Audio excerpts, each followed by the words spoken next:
नमस्कार, स्वागत है आपका अभी तक इंडिया में। मैं हूं आपके साथ नीलम शर्मा। शुरुआत इस वक्त की सुर्खियों से।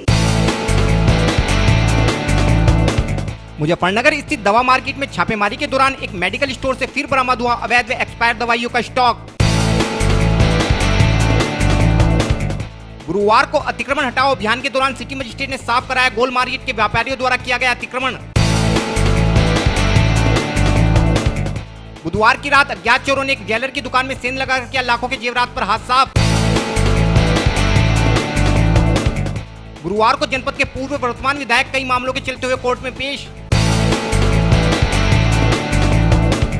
गुरुवार को ब्लॉक दिवस के अवसर पर जनपद के सदर ब्लॉक में सुनी गई फरियादियों की समस्याएं। बुधवार से जिला कचहरी में धरने पर बैठी महिलाओं ने जिला प्रशासन से लगाई महिला के साथ जबरदस्ती करने वाले आरोपी पर कार्यवाही की गुहार। गुरुवार को जनपद के पिछड़े समाज के लोगों ने समाज की 17 जातियों को अनुसूचित जाति में शामिल करने की मांग को लेकर देश के राष्ट्रपति को संबोधित ज्ञापन जिला प्रशासन को सौंपा। गुरुवार को सपा छात्र सभा के प्रदेश उपाध्यक्ष ने जनपद में किया छात्र सभा की नई कार्यकारिणी का गठन। गुरुवार को मुजफ्फरनगर के नावला मोड़ स्थित निर्माणाधीन मां कामाख्या देवी मंदिर परिसर में मंदिर निर्माण पर चर्चा करने हेतु हुआ बैठक का आयोजन। बुधवार को अखिल भारतवर्षीय यादव महासभा के प्रदेश अध्यक्ष के मुजफ्फरनगर आगमन पर यादव समाज के लोगों ने किया जोरदार स्वागत। गुरुवार को मुजफ्फरनगर में औषधि विभाग की टीम ने अपर जिलाधिकारी के नेतृत्व में नगर की जिला परिषद मार्केट में एक दवा की दुकान पर छापेमारी करते हुए दुकान से बड़ी मात्रा में एक्सपायर दवाइयों का स्टॉक बरामद किया है। साथ ही दुकान में दवाओं का रखरखाव भी सही नहीं पाए जाने पर सहायक आयुक्त औषधि द्वारा विक्रेता को कड़ी चेतावनी देने के साथ साथ संबंधित दवाओं का स्टॉक भी सीज कर दिया गया है। हमारे चैनल को मिली जानकारी के अनुसार कुछ समय पूर्व मुजफ्फरनगर जिलाधिकारी को एक शिकायत प्राप्त हुई थी, जिसके अनुसार जिला परिषद मार्केट में स्थित सुमित मेडिकल स्टोर से कुछ अवैध व नारकोटिक्स से संबंधित दवाओं का क्रय विक्रय होने के साथ साथ उक्त दुकान पर एक्सपायर दवाओं का भंडारण भी किए जाने की शिकायत प्राप्त हुई थी। शिकायत के आधार पर जिलाधिकारी ने अपर जिलाधिकारी के नेतृत्व में औषधि निरीक्षक मुजफ्फरनगर व सिटी मजिस्ट्रेट को पुलिस बल को साथ लेकर संबंधित दुकान पर छापेमारी करने के आदेश दिए, जिसके बाद औषधि निरीक्षक श्री लवकुश द्वारा इस विषय में सहायक औषधि आयुक्त मेरठ मंडल प्रभार श्री वीरेंद्र कुमार को भी इस विषय में अवगत कराते हुए दुकान पर छापेमारी की गई। जांच के दौरान टीम ने पाया कि दुकान स्वामी द्वारा दुकान के तृतीय तल पर एक्सपायर दवाइयों का स्टॉक किया हुआ है तथा दुकान में दवाओं का रखरखाव भी ठीक नहीं है, जिस कारण सहायक औषधि आयुक्त ने एक्सपायर दवाओं के स्टॉक को सीज करते हुए दवाओं के रखरखाव के विषय में दुकान स्वामी को कड़ी चेतावनी दी तथा एक्सपायर दवाओं का स्टॉक अधिक होने के कारण औषधि निरीक्षक सहारनपुर को भी दवाओं के आकलन हेतु मुजफ्फरनगर बुला लिया। इस विषय में और अधिक जानकारी देते हुए सहायक औषधि आयुक्त श्री वीरेंद्र कुमार ने बताया। मैं वीरेंद्र कुमार, सहायक आयुक्त औषधि, मेरठ डिवीजन, अतिरिक्त प्रभार सहारनपुर मंडल। मुझे आज सुबह औषध निरीक्षक श्री लवकुश प्रसाद, औषध निरीक्षक हापुड़, अतिरिक्त प्रभार जनपद मुजफ्फरनगर द्वारा अवगत कराया गया कि मिस्टर सुमित मेडिकल स्टोर में कुछ अवैध दवाइयाँ एवं एक्सपायर मेडिसिन एवं नारकोटिक्स की मेडिसिन का क्रय विक्रय भंडारण किया जा रहा है, जिससे कि जनमानस को खतरा बना हुआ है। इसकी शिकायत जो है माननीय जिलाधिकारी महोदय मुजफ्फरनगर को प्राप्त हुई। उसको संज्ञान लेते हुए डीएम महोदय ने एडीएम, अपर जिलाधिकारी एवं सिटी मजिस्ट्रेट को और मैं पुलिस बल के साथ और श्री लवकुश प्रसाद औषध निरीक्षक मुजफ्फरनगर मौके पे मैं भी पहुंच गया और आने के बाद सभी लोग ज्वाइंट रूप में उक्त मेडिकल स्टोर का गहन निरीक्षण किया गया। निरीक्षण के दौरान उनके 3 फ्लोर पे मेडिसिन रखी हुई हैं, भंडारण व्यवस्था सही नहीं पाई गई। कुछ औषधियाँ जो हैं एक्सपायर मिली, कालातीत पाई गई, जिसको कि हम लोग नियमानुसार अभी सीज करके कार्रवाई करेंगे। तो सर आगे किस तरह की कार्रवाई? और अभी भी कुछ दवाएं ज़्यादा हैं तो एक इंस्पेक्टर को और बुलाया गया सहारनपुर से। अभी फ़ोन कर दिया गया, वो भी श्री संदीप कुमार चौधरी सहारनपुर से निकल चुके हैं, वो भी आ जाएंगे। किस तरह की कार्रवाई अब सर मेडिकल की जाएगी? अभी तो फिलहाल इसको निपटाएंगे, फिर और सभी मेडिकल स्टोर पर देखेंगे। सर आए दिन जिला परिषद मार्केट में शिकायतें मिलती रहती है कि यहाँ पर नकली दवाइयाँ और एक्सपायरी मिलती रहती है, हाँ। छापा लगता रहता है, परंतु फिर भी कोई यहाँ पर किसी तरह की कुछ कार्रवाई नहीं, कार्रवाई तो देखिए, कार्रवाई आज भी की गई है और नियमानुसार, मतलब निरंतर हर दुकानों से जहाँ जहाँ शिकायतें प्राप्त होती है, निरीक्षण किए जाते हैं, छापे होते हैं, लाइसेंस का निलंबन किया जाता है, निरस्तीकरण किया जाता है, तो जहाँ के में पाई जाती है वहाँ कार्रवाई की जाती है। विगत दिनों मुजफ्फरनगर में जिला प्रशासन द्वारा एक बैठक का आयोजन कर नगर में बढ़ते अतिक्रमण व जाम की समस्याओं से नगर वासियों को निजात दिलाने हेतु नगर को 3 सेक्टरों में बांटकर अतिक्रमण हटाओ अभियान चलाने के विषय में कार्य योजना तैयार की गई थी तथा नगर के व्यापारियों से स्वयं अपना अतिक्रमण हटाकर प्रशासन का सहयोग करने की अपील भी जिला प्रशासन द्वारा की गई थी। इसी कड़ी में गुरुवार को नगर पालिका की टीम द्वारा नगर मजिस्ट्रेट के नेतृत्व में नगर की गोल मार्केट में अभियान चलाकर व्यापारियों द्वारा किया गया अवैध अतिक्रमण हटाया गया। इस दौरान नगर मजिस्ट्रेट द्वारा गोल मार्केट स्थित एक रेस्टोरेंट संचालक को फूड लाइसेंस दुकान पर नहीं चिपकाने के चलते कड़ी फटकार भी लगाई गई तथा अन्य व्यापारियों को भी अतिक्रमण करने के चलते सख्त लहजे में चेतावनी दी गई।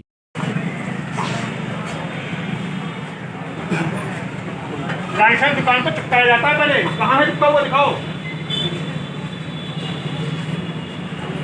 तो निकल कर चिपकाने में कोरोना क्या करेगा? तो नहीं लगा, अभी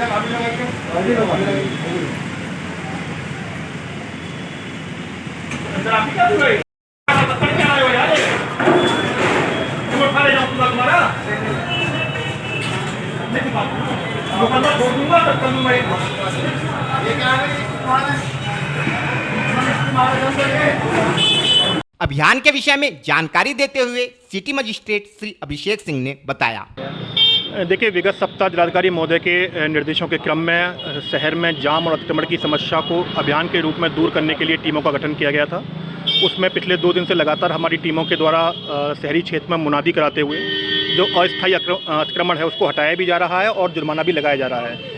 लगातार हम लोग मुनादी करा रहे हैं, लगातार हम लोग अतिक्रमणकर्ताओं को ये सूचना दे रहे हैं कि वो किसी भी तरह से अस्थायी और स्थायी अतिक्रमण सार्वजनिक स्थान पर ना करें। आज मेरे द्वारा और एसएचओ कोतवाली और नगरपालिका की टीम के द्वारा शिव चौक से लेकर भगत सिंह रोड की तरफ अतिक्रमण हटाओ अभियान चलाया गया, जिसमें लोगों ने जो अपनी मार्केट की गैलरियाँ थी, ब्रांडे थे, उन पर कब्जा किया हुआ था, उन सबको हटवा दिया गया है और वापस पुनः उनको निर्देशित किया गया कि दोबारा से वहाँ पे कब्जा ना करें। आप लोगों के माध्यम से भी मैं समस्त शहर के जो हमारे व्यापारीगण हैं, दुकान वाले हैं और लोग हैं, उनको कहना चाहूँगा कि ये शहर आपका है, आपको इसको ध्यान रखना है, आपको इसको अतिक्रमण मुक्त बना के रखना है। हमारा इसमें सहयोग करें और किसी भी तरीके से जो भी सार्वजनिक स्थान है, चाहे रोड हो, फुटपाथ हो, नाली हो, कुछ भी हो, उस पर अतिक्रमण ना करें। इस तरह की कार्रवाई व्यापारियों पर की गई?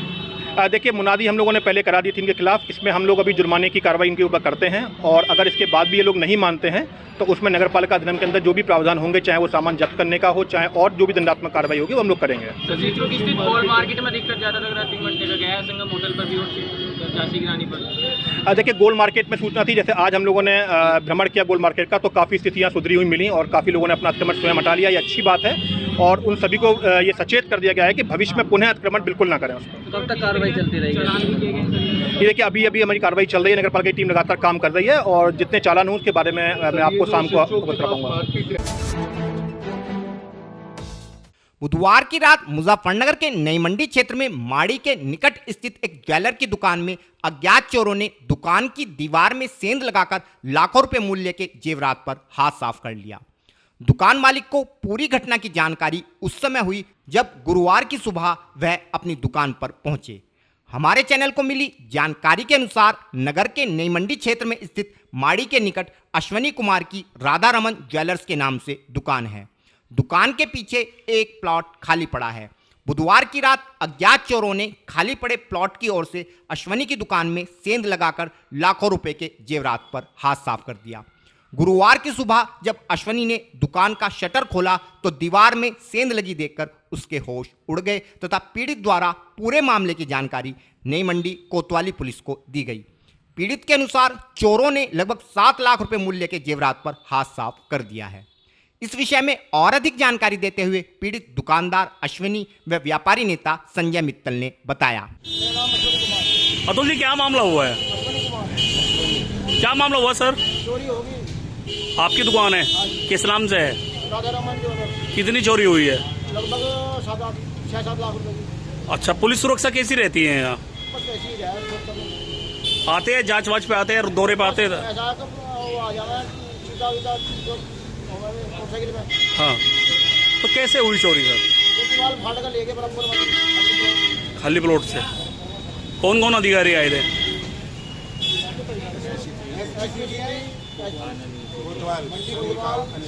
क्या बोला है पुलिस ने? क्या चाहते हैं? जैसे कि पॉस एरिया है और पॉस एरिया में चोरी खुल जा, हमारा सामान वापसी मिल जा, मतलब क्या है। गरीब आदमी क्या चाहेगा जी? ये तो चाहेगा कि उसने कैसे दुकान करी है, अभी नई दुकान करी भैया ने, बड़ी मुश्किल से पैसे लगाए हैं, और अगर वो चोरी हो जाए तो कहाँ से खाएगा आदमी? तो उसका तो मन यही रहेगा कि उसका सामान मिल जाए। ठीक, क्या मामला है? ये आसमानी जी की ज्वेलरी की दुकान है।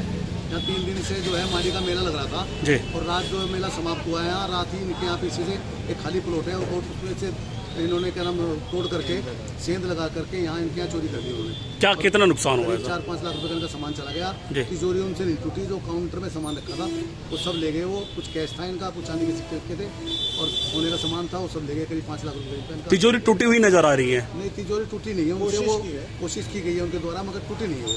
अच्छा, क्या लगता है पॉस एरिया है और पहले भी कई बड़ी घटनाएं हो चुकी है, तो पुलिस की कार्य प्रणाली क्या रहती है? इसकी तो पहले भी इसी तरह की घटना हुई थी, चोरी गली पे पुलिस ने खोल दी थी, मगर इसके लिए भी अभी कोतवाल साहब और एसपी सिटी और सीओ साहब आए थे। उन्होंने कहा कि घटना 100% हम लोग खोल के देंगे इसको, क्योंकि ये प्लॉट जो बराबर में है इसके अंदर बहुत ज़्यादा झाड़ झंकार है, तो कोई भी उतर के अगर तोड़ेगा तो दिखाई नहीं दे सकता कुछ भी। ऐसी स्थिति अंदर है, इसी के लिए घटना होगी, वरना तो चौराहे पे यहाँ चोरी होने का कोई प्रश्न ही नहीं। यहाँ पे पुलिस सिक्योरिटी कैसी रहती है?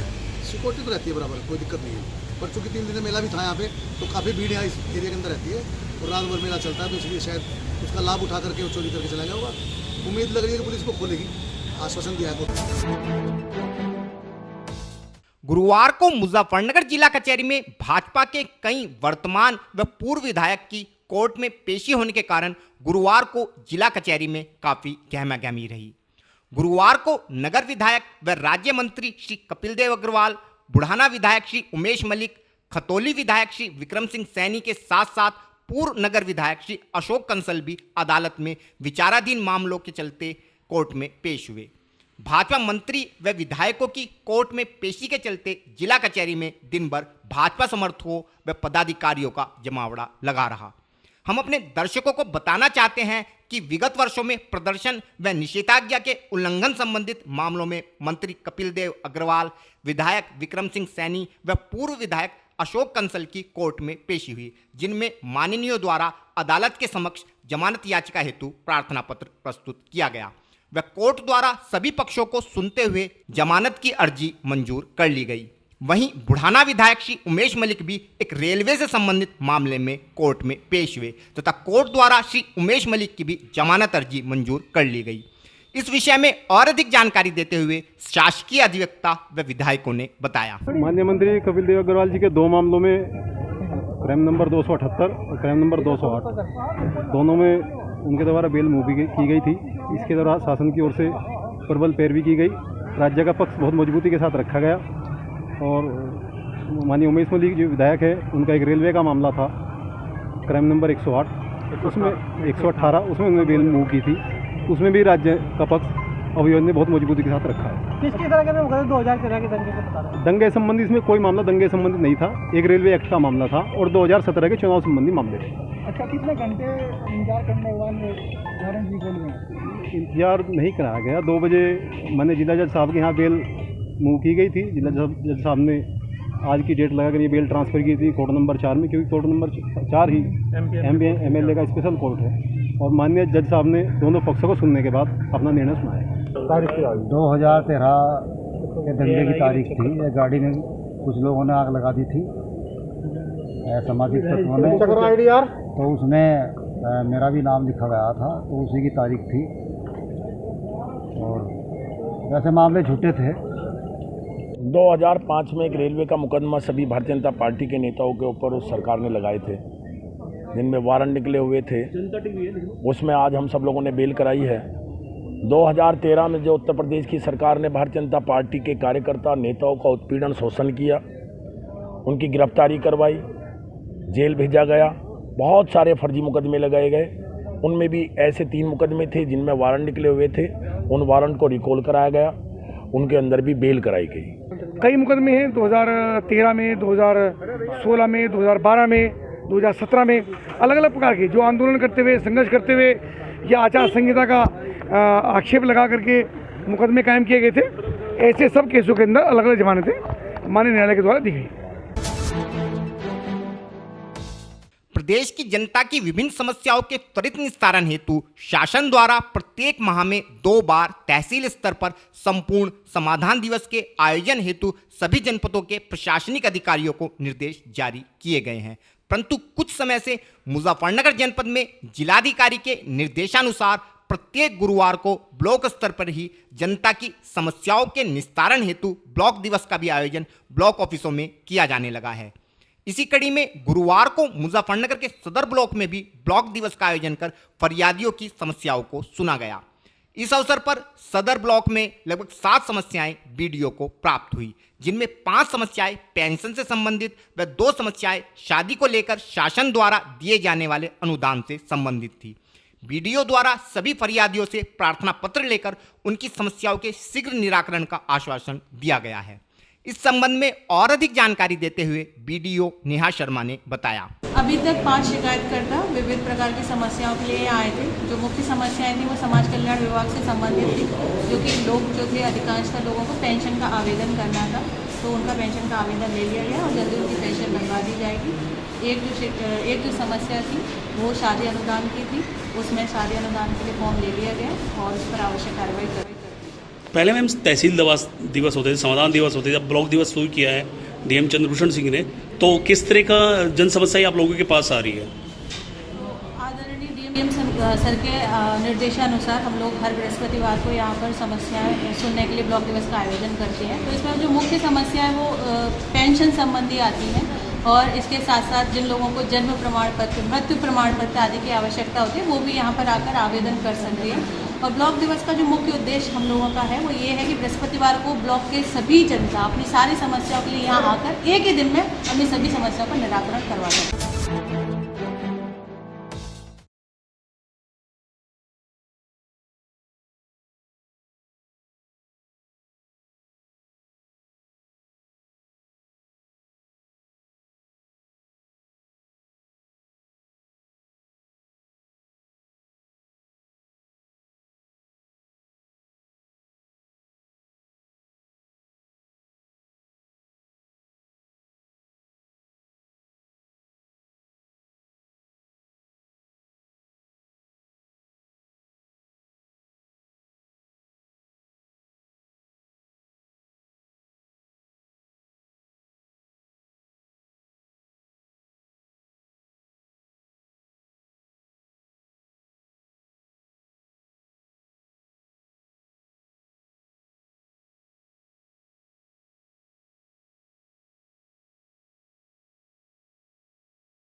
अभी तक इंडिया में यहाँ पर रुकते हैं ब्रेक के लिए। ब्रेक के बाद तुरंत लौटेंगे, बने रहिए अभी तक इंडिया सच के साथ। स्वागत है आपका, आप देख रहे हैं अभी तक इंडिया सच के साथ और मैं हूँ आपके साथ नीलम शर्मा। गुरुवार को मुजफ्फरनगर में पिछड़े समाज के सैकड़ों लोग कचहरी स्थित जिलाधिकारी कार्यालय पर पहुंचे तथा देश की 17 पिछड़ी जातियों को अनुसूचित जाति की श्रेणी में शामिल करने की मांग को लेकर प्रदर्शन करते हुए देश के राष्ट्रपति को संबोधित एक ज्ञापन प्रशासन को सौंपा।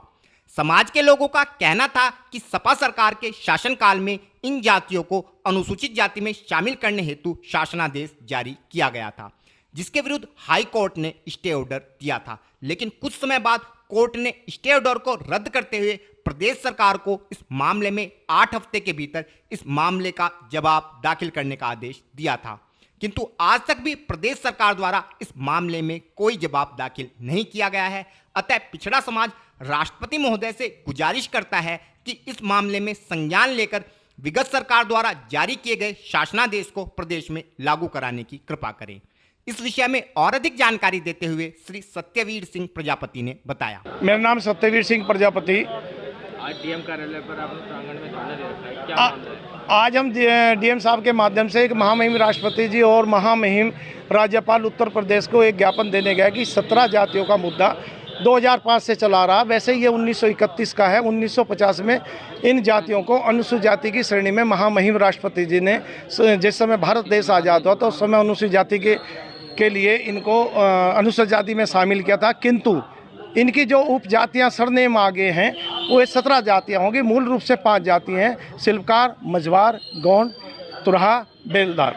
इनकी उपजातियां 17 हैं। प्रजापति, कहार, कश्यप, माझी, मझवा, मल्ला, बिंद, राजभर, भर सहित 17 जातियां हैं। इनको परिभाषित उत्तर प्रदेश की पिछली सरकार में अखिलेश यादव जी की सरकार ने प्रस्ताव पारित करके इसका शासनादेश जारी किया था, किंतु उसके विरुद्ध हाई कोर्ट में स्टे आ गया। वो स्टे टूट गया। सरकार को, उत्तर प्रदेश सरकार को 8 हफ्ते का समय दिया था।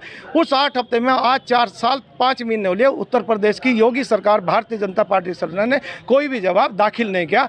आज हम यहाँ ये कहना है या तो उस प्रस्ताव को, उस शासनादेश को खारिज करके मुकदमा खत्म किया जाए शासनादेश को, या हमारे पक्ष में उसमें पैरवी करके उसको लागू कराया जाए। ये हम मांग करने के लिए आए हैं। गुरुवार को सपा छात्र सभा के प्रदेश उपाध्यक्ष देवेश राणा महावीर चौक के निकट स्थित पार्टी कार्यालय पर पहुंचे। कार्यालय पहुंचने पर श्री देवेश राणा का पार्टी पदाधिकारियों द्वारा जोरदार स्वागत किया गया। इस अवसर पर वरिष्ठ सपा नेता श्री गौरव स्वरूप, पार्टी नगर अध्यक्ष श्री अलीम सिद्दीकी के अलावा अनेकों पार्टी पदाधिकारी व सैकड़ों कार्यकर्ता मौजूद रहे। श्री देवेश राणा के मुजफ्फरनगर आने का मुख्य उद्देश्य जनपद में छात्र सभा की नवीन कार्यकारिणी के गठन के साथ साथ नवनियुक्त पदाधिकारियों को उनकी जिम्मेदारी के विषय में अवगत कराना था। इस अवसर पर श्री देवेश राणा ने छात्रों को संबोधित करते हुए कहा कि छात्र इस देश की रीढ़ है तथा प्रत्येक संगठन उसकी छात्र इकाई से ही मजबूत होता है। मेरा नाम देवेश राणा है और मैं समाजवादी छात्र सभा का प्रदेश का उपाध्यक्ष हूँ।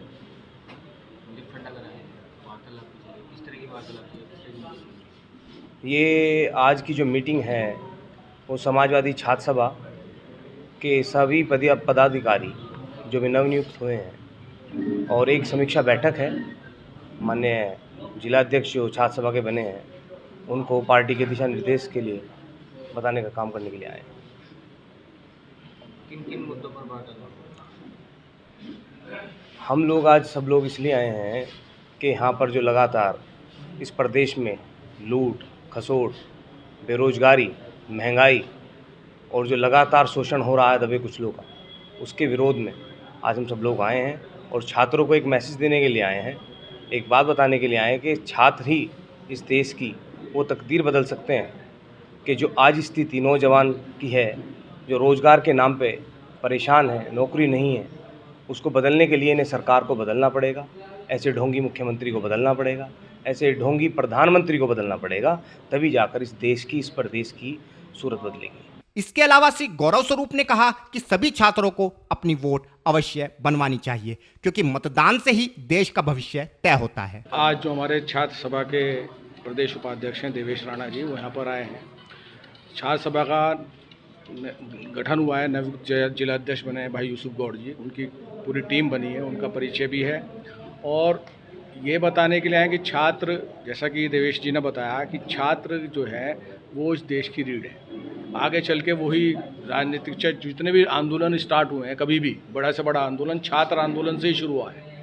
और एक चीज़ मैं और कहना चाहता हूँ, क्योंकि यहाँ सब छात्र मौजूद हैं, छात्रों को अपनी वोट जरूर बनवानी चाहिए। आजकल वोट बनाने का काम चल रहा है कि छात्र अपनी वोट जरूर बनवाएं। जो भी एक मैसेज मैं यूसुफ से भी कहूँगा, प्रत्येक कॉलेज में जाके जहाँ मेरा सहयोग चाहिए क्योंकि लगभग जितने भी कॉलेज हैं भगवान की दुआ से सबके मैनेजमेंट कमेटी में मैं हूँ यहाँ पे मुजफ्फरनगर में। कोई मेरा सहयोग चाहिए, जाके वहाँ हर स्कूल में और कॉलेज में जाके वोट बनवाए। गुरुवार को मुजफ्फरनगर के मंसूरपुर क्षेत्र में नावला मोड़ पर स्थित निर्माणाधीन मां कामाख्या देवी मंदिर परिसर में मंदिर निर्माण के विषय में चर्चा करने हेतु प्रबंध समिति द्वारा एक बैठक का आयोजन किया गया।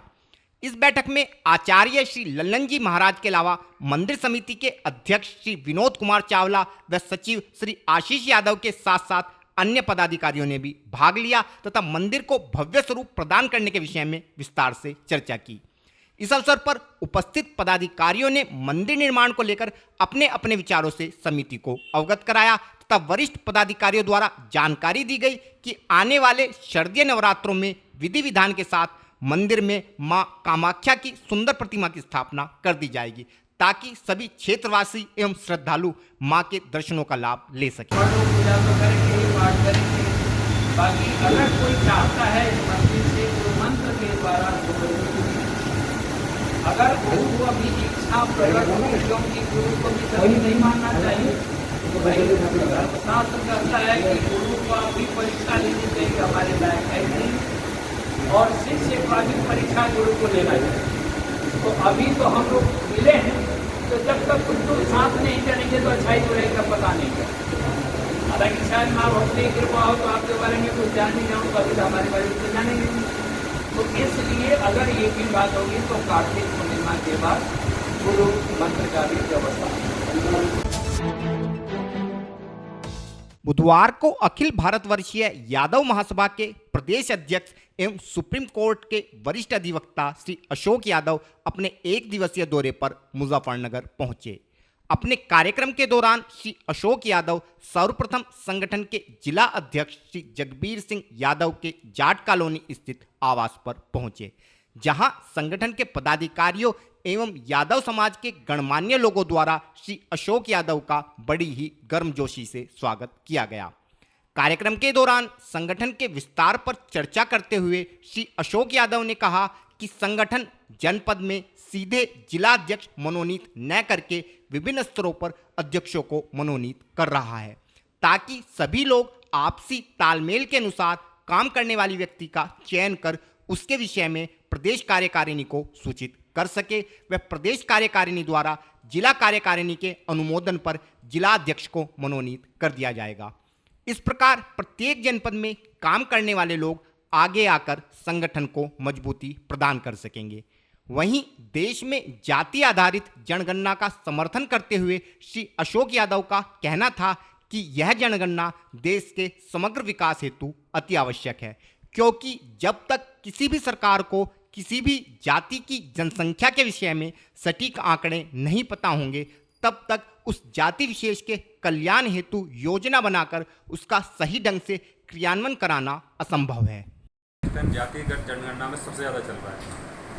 जातिगत जनगणना के लिए हम लोगों ने अभी सब एजेंडा दे रहे हैं, सभी जिला अध्यक्ष जो है अब जिला अधिकारी को यहाँ पहुँचा रहे हैं। करीब 42 जिला अध्यक्षों को उत्तर प्रदेश के कल तक पहुँच गए। अभी मुजफ्फरनगर का भी जगबीर जी ने दे दिया, अभी शामली का रह रहा है। इसके अलावा जहाँ भी रह रहे हैं हम लोग ये कोशिश कर रहे हैं कि 75 जिलों में 75 के 75 हमारे एजेंडे जिलाधिकारी को जाएँ, वो प्रधानमंत्री के नाम लिखे हुए हैं, प्रधानमंत्री के नाम जाएँ। ऐसे ही पूरे देश में चल रहा है। पूरे देश में करीब 350 एजेंडे जिलाधिकारियों को अब तक पहुँच चुके हैं। हमारी 500 जिलों में कार्यकारिणी काम कर रही है यादव महासभा की पूरे देश में। 400-450 जिलों में अच्छी कार्यकारिणी काम कर रही है। 500 में ऐसी भी है जैसे यहाँ की है, लेकिन 450 जो है वो अच्छी जगह काम कर रही है। तो बहुत बड़ी जनसंख्या है। फिलहाल हम 100वां वर्ष मनाने जा रहे हैं 2 वर्ष पीछे। उसी के लिए ये भागदौड़ जो ज़्यादा जो हो रही है ताकि लोगों को जागरूक करें। जब हम 100वां वर्ष शताब्दी वर्ष मनाएं अपना, तो सारे लोग हमारे जगह हुए हों। अब वो कैसा प्रोग्राम बनाएगा वो हमारा शीर्ष नेतृत्व बनाएगा कि भाई जिले वाइज हम 100वां वर्ष मनाएंगे या इकट्ठा एक साथ मनाएंगे। वो अभी कुछ नहीं कह सकते कर रहे हैं, लेकिन लोगों को ये भी बताना है कि आप अकेले कोशिश मत करो कि हम अपने लिए कर रहे हैं।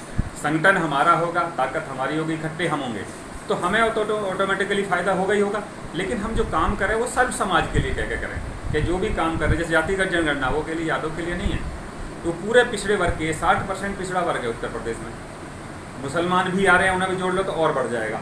लेकिन हम 60% लोगों के लिए काम कर रहे हैं अकेले। अभी अभी हमारे चित्रकूट वाले जिलाध्यक्ष गए एसडीएम के पास, एसडीएम को रिपोर्ट कर रखा था डीएम ने, तो उसने जिलाध्यक्ष को एकदम अलग बुलाया हमारे जिलाध्यक्ष को। बोले एक बार बताओ, आप ओबीसी है 60%, तुम अकेली यादव जाति क्यों लग रही है?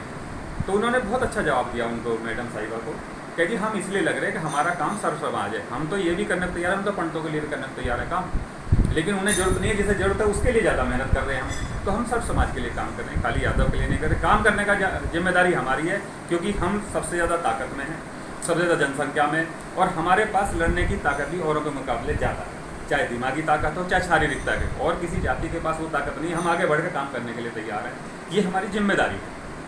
ऐसे ही जो भाई साहब बात कह रहे थे कि भाई जिलाध्यक्ष खराब है, अच्छा है, बुरा है, वो मैटर नहीं है हमारे लिए।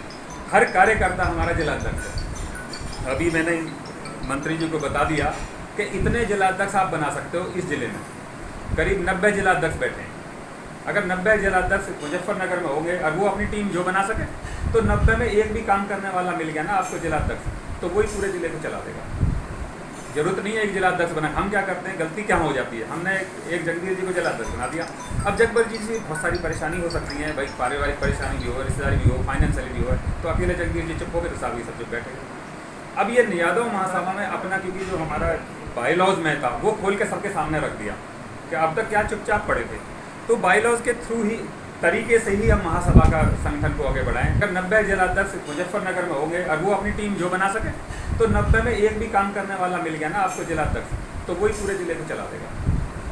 जरूरत नहीं है एक जिलाध्यक्ष बना। हम क्या करते हैं, गलती क्या हो जाती है, हमने एक जगदीश जी को जिलाध्यक्ष बना दिया। अब जगदीश जी से बहुत सारी परेशानी हो सकती है, भाई पारिवारिक परेशानी भी हो, रिश्तेदारी भी हो, फाइनेंशियली भी हो, तो अकेले जगदीश जी चुप हो गए तो साहब ये सब चुप बैठे। अब ये यादव महासभा में अपना, क्योंकि जो हमारा बाईलॉज में था वो खोल के सबके सामने रख दिया कि अब तक क्या चुपचाप पड़े थे, तो बाईलॉज के थ्रू ही तरीके से ही हम महासभा का संगठन को आगे बढ़ाएं। जब हम 90 जिलाध्यक्ष मुजफ्फरनगर में बना सकते तो क्यों नहीं बना रहे? कहीं कहीं हमारे 150-200 जिलाध्यक्ष बनने गाँव का अध्यक्ष अभी गिना नहीं है मैंने इसमें, 90 बिना गाँव के है, तो एक गाँव का बनेगा 91वां। जहाँ हमारे 200 गाँव में 300 गाँव में, वहाँ कितने सारे अध्यक्ष मिलेंगे हमें, तो अध्यक्षों की लाइन इतनी बड़ी हो जाएगी, वो अपने पीछे कमेटी बना ले। तो जिलाध्यक्ष के नाम पे हम लोग क्या है कि यादव महासभा को कमजोर कर रहे हैं, हम जिलाध्यक्ष का पद ही नहीं दे रहे किसी को। खबरें देश की हो विदेश की हो या हो आपके शहर की, हम रखते हैं हर खबर पर नजर। बने रहिए अभी तक इंडिया सच के साथ। नमस्कार।